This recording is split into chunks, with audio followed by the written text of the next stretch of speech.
கர்த்தராகிய இயேசு கிறிஸ்துவின் நாமத்தில் உங்களை அன்போடு வாழ்த்துகிறேன். இன்று ஆண்டவர் நமக்கு தரும் அற்புத வார்த்தை 1 கொரிந்தியர் 10:13. உங்கள் திராணிக்கு மேலாக நீங்கள் சோதிக்கப்படுகிறதற்கு அவர் இடம் கொடாமல் சோதனையை தாங்கத்தக்கதாக அதற்கு தப்பிக்கொள்ளும்படியான போக்கையும் உண்டாக்குவார். 1 Corinthians 10:13.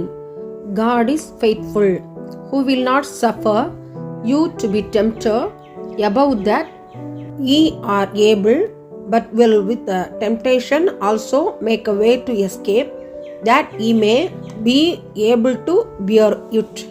அன்பான சகோதர சகோதரிகளே, என்னுடைய வாழ்க்கையிலே, என்னுடைய பிள்ளைகள் வாழ்க்கையிலே, ஆவிக்குரிய வாழ்க்கையிலே இவ்வளவு பெரிய சோதனை வந்துவிட்டதே, அதனை எப்படி கடப்பேன் என்றெல்லாம் கவலைப்பட்டு கலங்கி கொண்டிருக்கிறீர்களோ? நாம் கவலைப்பட வேண்டியதில்லை. சோதனையை தாங்குவதற்கு கர்த்தர் பலன் தருவார். திராணிக்கு மேலாக சோதிக்கப்பட கர்த்தர் ஒரு நாளும் நமக்கு இடம் கொடுக்க மாட்டார். கர்த்தரை நம்புவோம், விசுவாசிப்போம். ஆமென்.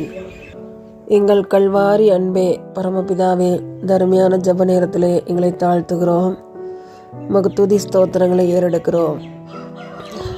பெற்றோர் பிள்ளைகள் நல் உறவிற்காக ஜெபிக்கிறோம். ஆண்டவரே, தகப்பன் தாய் சொத்தை பிரித்து கொடுத்தவுடன் அவர்களை அனாதையாக்குகிற பிள்ளைகளுக்காக ஜெபிக்கிறோம்.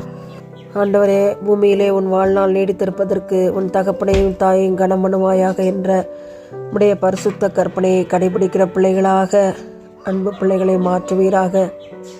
உயிருள்ள நாள் வரை பெற்றெடுத்து வளர்த்து ஆளாக்கிய தாய் தகப்பனை கைவிடாத அன்போடு நேசிக்கிற பிள்ளைகளாக பிள்ளைகளை மாற்றுங்க.